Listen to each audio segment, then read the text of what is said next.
Hi, I'm Catherine Morgan from Point A to Point B Transitions, and this is Evolving Working. I am a career transition expert and business consultant to consultants, and today I'm here with my co-host, Susan Eckstein. Thank you, Catherine. I'm Susan Eckstein. I'm a women's empowerment expert, a certified coach and speaker, and in a nutshell, I help high-achieving women own their personal power so they can stop shrinking and have the confidence to be seen, be heard, and take up space. Today, our guest is my dear friend and Susan's dear friend, Dr. Kathleen Schowalter, who agreed to come play with us today. Yay, Kathleen. Hey, thank you for letting me come play with you. I'm Kathleen Schowalter. I don't have as tidy a description of my professional background as these guys. My way has been a little bit more confusing. I'm an advisor and consultant right now to Web3 companies. I'm interested in how we can use capitalism and money to do good. And that goes back to my PhD in art history, and endowed chair teaching at a small liberal arts college, and then a shift to private equity. So I've been kind of all over the place, but it gives me a breadth of experience, let's say. Well, I call you well-rounded, so that's good. The reason we're talking today is high performance athletics, elite athletics takes a certain type of mindset and a certain type of training, which I have zero of. So I brought these two in to talk about one, what's involved with that and how it ties into goal setting and how it ties into personal performance in the workplace and how this might be the good news and the not so good news in the workplace. But in order to set the credibility, let's talk about your background in high performance athletics. Let's start with Susan and then go to Kathleen. Sure. So many years ago, I was an Ironman triathlete. I've done 3 Ironmans, and I also became a certified triathlon coach and running coach, and had the opportunity to work with many high performers who were interested in competing in their first Ironman or their 5th, 10th Ironman to help them get stronger, faster. And it's one of the reasons why I do the work that I do today, because there's so much mindset work in that, in addition to just the sheer physicality of getting your body ready to actually be able to do the big races that the people I worked with wanted to do. And there's a lot of pushing and there's a lot of goal setting. And sometimes if you lose perspective around what it is that you want to achieve and why it's important to you, you can get a little off balance. And sometimes things just seem to go in a direction that it's like a very fast train going in a completely different direction than you might have initially thought that it was going to go when you started the process. Or the Jenga tower that if you pull out one brick, the whole thing collapses. Yes, something like that. So my athletic background is I never got to do a triathlon. I was training for one when I shattered my leg in a rock climbing accident. But I grew up as an athlete. I played a bunch of different sports, but I trained on an elite level for competitive swimming throughout school. And my coaches were Olympic coaches. My peers and colleagues in the pool were Olympians. And that was my identity of who I was. And it was how my world was structured.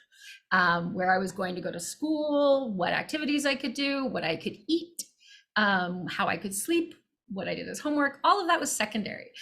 But I hurt a knee. And so when I got to college, I picked up rowing, and I went to rowing camp in the summer and started coxing on the Charles for Radcliffe, and got involved with US Masters Swimming and US Masters Rowing, where I both coxed and rowed for Masters Nationals. And so I did some coaching as well as training.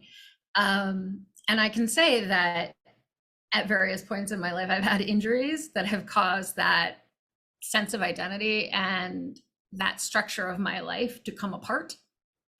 But there are also things that I never would have accomplished if I hadn't had that ability to be like, this is my goal and I'm devoting everything to it. Great. Well, now we get to dive off the deep end into the juicy stuff. All right.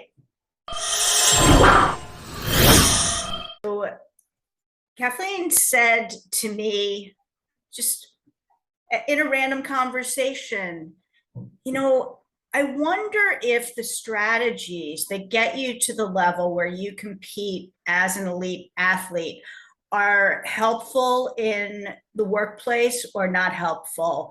And the light bulb flashed on my head, and I'm like, oh my gosh, I would love to be a fly on the wall for that conversation. And I know somebody else who could play that game. So I'm here as just the listener. I do not have a background in athletics whatsoever, but I am fascinated to hear how you think adaptively the strategies you learn to perform at that level, which I completely admire, may be helpful in the workplace or not. Like, carried to an extreme, they're probably detrimental.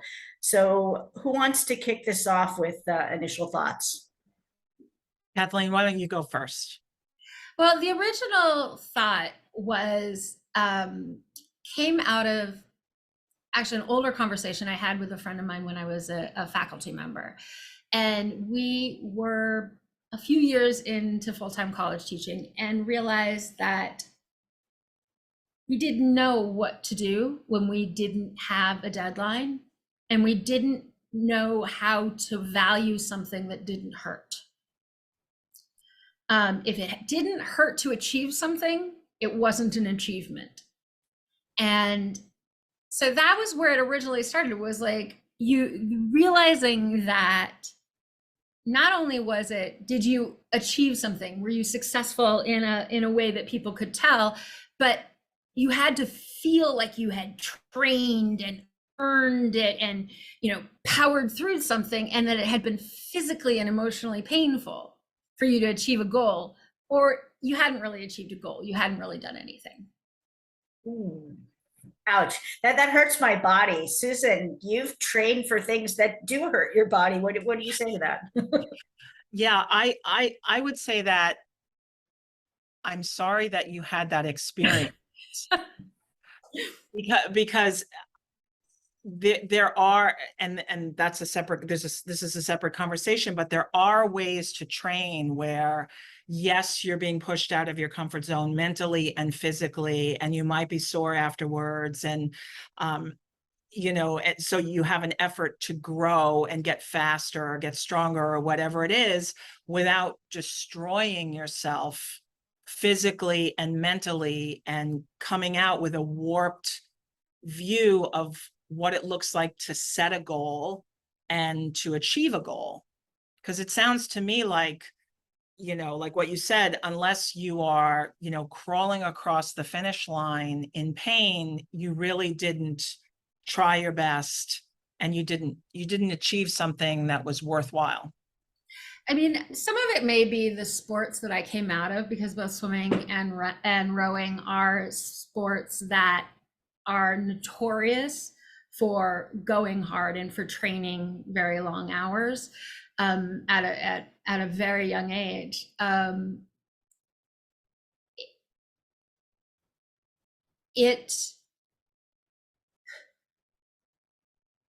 understand that there are ways to train differently, but what's interesting to me in some ways is that I think that these are the more traditional ways of doing it. So I think the vast numbers of people who have trained at elite level are used to go harder, go harder, go harder. And that doesn't necessarily mean don't go smarter. So, we did a lot of VO2 max testing, for example. So, you take the blood sample, sprint as hard as you can, adjust, so on. And we did mental training. We did all kinds of things like that. And I think that there's a disconnect or a loop that happens in your brain where somebody tells you if you're not trying hard enough, you can always try harder. But there's also an element where when you succeed through those methods, that it, you know, it reinforces them and you loop back around again. And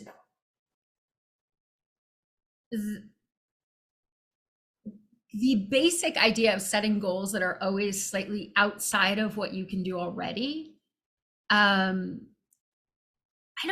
think it does bring with it an element of struggle. But like you said, that's training. I feel like this just went sideways, by the way. So No, but I love what you said about the goal setting. And I think that, you know, when I think back to when I was working with athletes, right, you had outcome goals, like what was your ultimate outcome? You had process goals, like how did you want to be more efficient in different areas of the race? And ultimately, you know, how did you perform? Like, how did you feel throughout it? And I think when you're able to have a healthy viewpoint of what it might look like in those different categories, that suddenly you have the ability to look at your goals from a more healthy perspective around what's realistic, but at the same time where you desire to push yourself. Like, you know, you always want to be getting better and better at things. And the goal is hopefully that during that process that you're somewhat enjoying yourself. And I know that there are a lot of athletes that are like, I just want to be number one. I don't care how many times I have to throw up. I don't care how much time I lose away from my family. Like, for whatever reason, they have this tunnel vision of this is the most important thing for bragging rights and for also to know how hard that they can push themselves. But it's up to it's up to either a coach or yourself to sort of figure out, okay, what's the cost for setting these goals and trying to reach these goals? And ultimately, is it helping me to push for something that might be so beyond the pale for what I'm really capable of doing? You know, what's the reason for setting the goal? And I think when you look at it from even, you know, athletics also to business, to weight loss, to whatever your goal is, understanding what's the driving factor, like what is it about the goal? Why do you want to achieve that goal?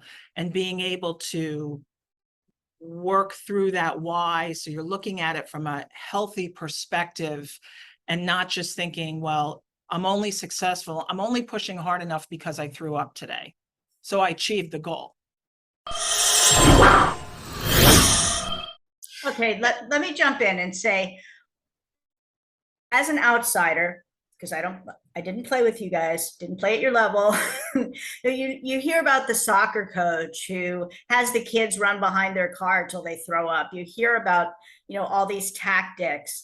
And then when these people who are used to being treated like that or treating themselves like that, however it internalized, go into a corporate setting, do they take that with them? Do they beat themselves up? Do they beat up their teams? Like, how does this translate into the workforce? Because I'm guessing, Susan, that the trainers, the people you trained, were executives and lawyers and doctors, some kind of, you know, high functioning professional.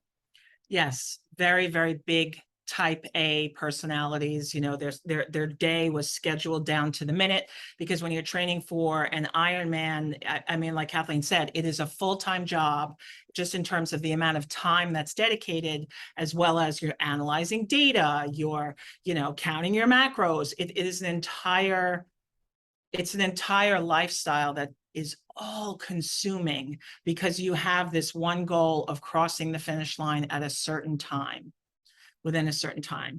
And it does naturally seep in, because think about it, if you have a family, and I did this, me and my then husband, he was doing it at the same time, and the entire day was, how are we going to manage the kids so the two of us can get in the training so that we can do everything? It affected everybody in the family. So you can assume then that they took that also into their their office and, you know, their staff and everybody that they worked with, believe me, everybody they worked with knew that they were training for an Iron.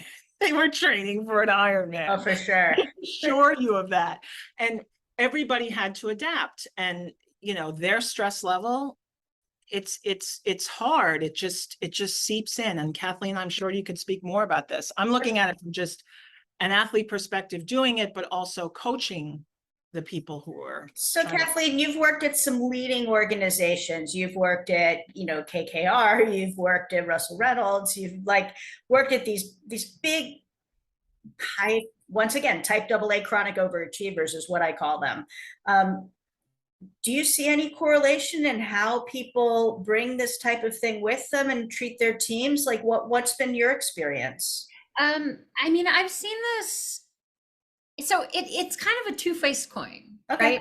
Because if you're able to set goals and then the kind of people who really, really like competing, if you tell them you can't win, they're going to double down, they're going to go harder, and they're going to win.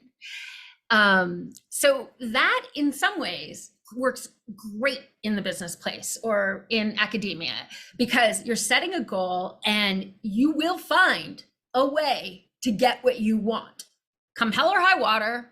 And you won't mind if, you know, you haven't seen your family in 3 days and you haven't eaten anything but a protein shake. Like, you're just going. And that can lead to a lot of success. And there are a lot of successful athletes who have transitioned into very successful consulting, finance, political careers. And part of it is because they know how to put everything else to the sides and focus. I have a question though. Is there are they holding their teams to that standard? Or is there collateral damage that nobody else could compete on that level in the workplace? So just speaking for myself, working with a team, I have observed it where when I'm on a team and we're working on a project and we need to get it done for a client, we're going to get it done for the client. It does not matter if there's sleeping and eating and people that is required. Like, I will go until it is done. I may collapse, but I will go until it is done. And that is in a lot of these organizations that I've worked in, and academia included, that's great. Okay, you're gonna, you know, lay it all on the line for the client until you collapse in exhaustion. You've left it all on the field. Like, that's great. So the problem is, though, that if the other people on the team with you are like, well, I want to see my husband at 6 o'clock, I want to go feed the cat. Like, in my brain, I'm just like it's not done. We got to get it done. Right. Yeah, you know, talk to them later. Call them. We'll be back. You know, like, let's just get, like, just, you know, and it does have impacts. Like, even on building IKEA furniture with my flatmate, she's like, I'm tired. I don't want to do this anymore. And I was like, okay, well, you go to bed. I'm finishing. You know, I need to repair the washing machine and then install this. So we are doing that. It's Okay, 4 a.m., but it is, you know. So it is a way in which, though, that, like, my brain has been shaped in such a way since I started competing at age 8.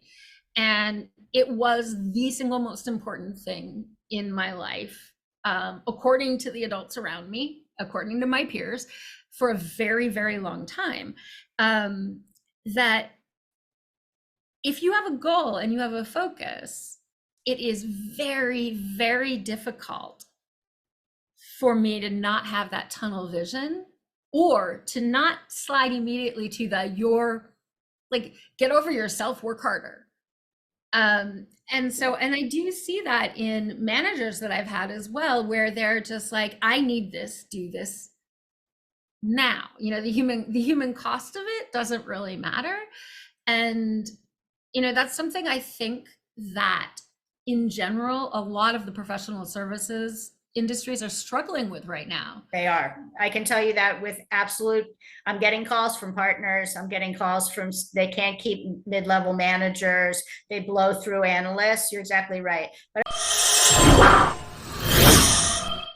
what about with your clients? Did you hear stories of them in their workplace or challenges that they had personally performing their duties? Well, one of the things that we all used to talk about is that, so for example, you're training for an Ironman, it's all consuming, it's another full-time job, and you cross the finish line, you achieve your goal, and then like Kathleen just did, then you go, okay, now what? Like you feel like there is a You can't function. Yeah, you can't function because everything is built like a little house. Right. And all of a sudden it gave something that gave your life meaning, that you were training for, that you were doing something towards that goal every day. It's now achieved and you're like, now how do I spend my time?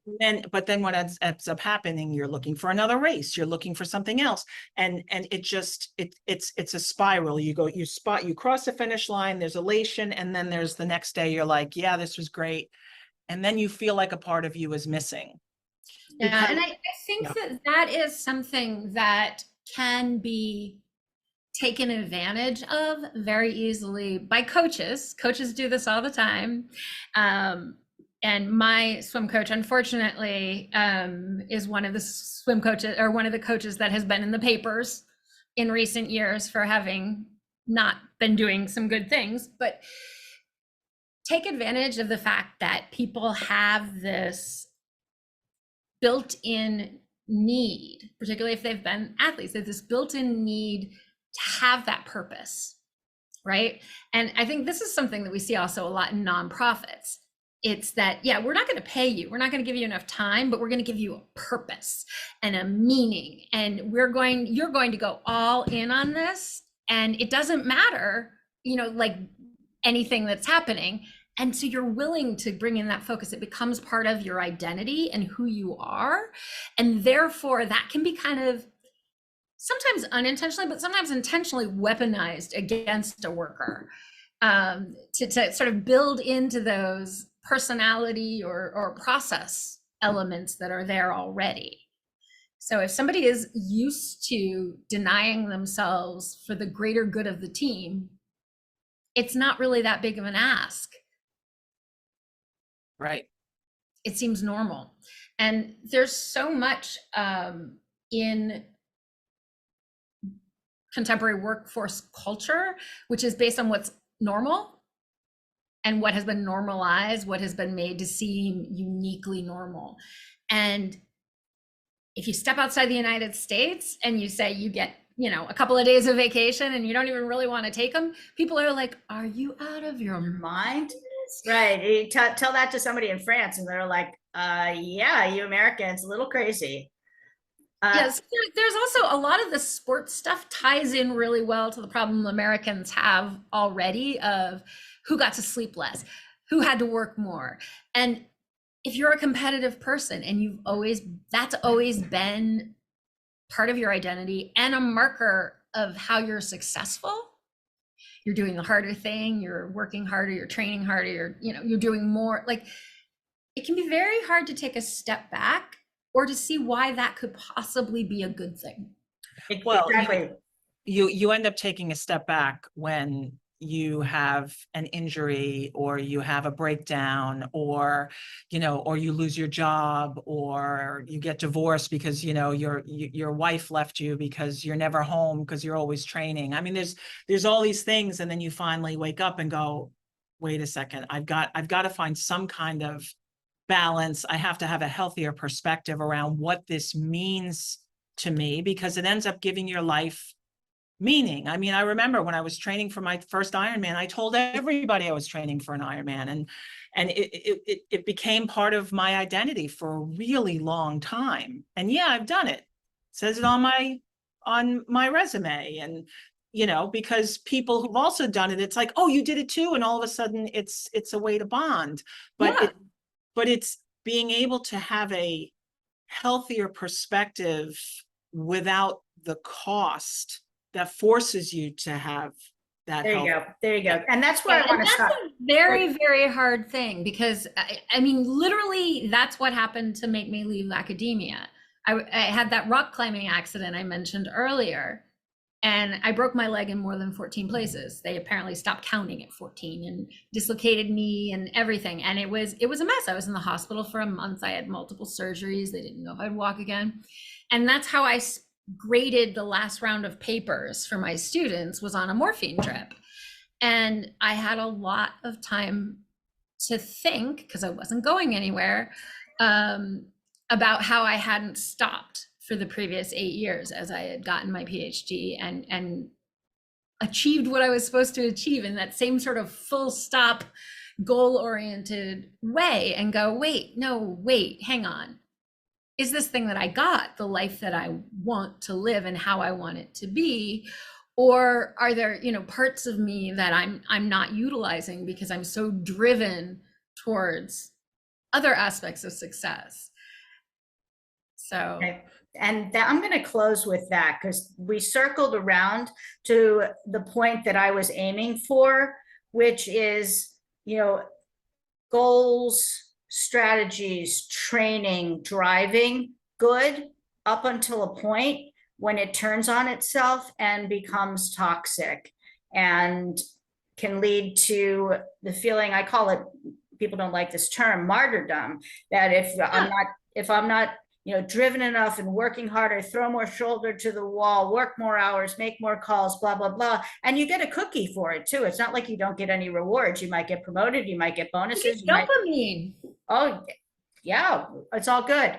But at a certain point, it is toxic. And you can get, exactly like you said, on the treadmill where you're just doing this and this is what your life looks like. And you do more and you do more and you do more. And then my phone rings and somebody says, I can't do this anymore. Or I thought I was having a heart attack. I was going to the emergency ward. Or I will blow up my marriage and my kids aren't talking to me. Or I'm about to lose my job because I've been beating up my team. Like it manifests somehow in their work.